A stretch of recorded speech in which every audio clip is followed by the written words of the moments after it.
దిల్ రాజు గారు ఒకసారి చెప్తూ, అల్లు అరవింద్ గారు ఫైల్స్ పట్టుకొని ఇంకా ఆయనతో పాటు కార్‌లోంచి ఒకతను దిగాడు. హ్మ్. దిగితే మామూలుగా వచ్చాడనుకున్నాను.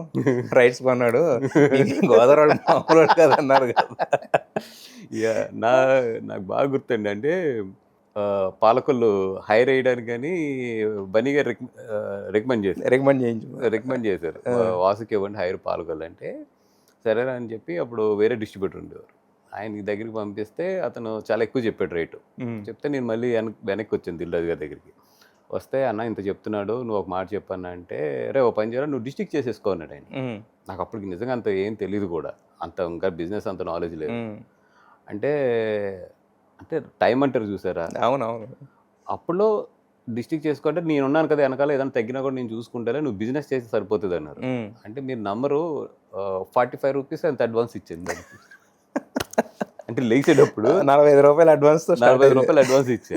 అంటే అది రాజన్ గ్రేట్ నిజంగా. ఆ! ఆ! అంటే ఆ రోజు నన్ను నమ్మడం గాని తను అప్పటికే పెద్ద ప్రొడ్యూసర్ ఆల్రెడీ హ్మ్. దిల్ హ్మ్. చేస్తున్నాడు. హ్మ్.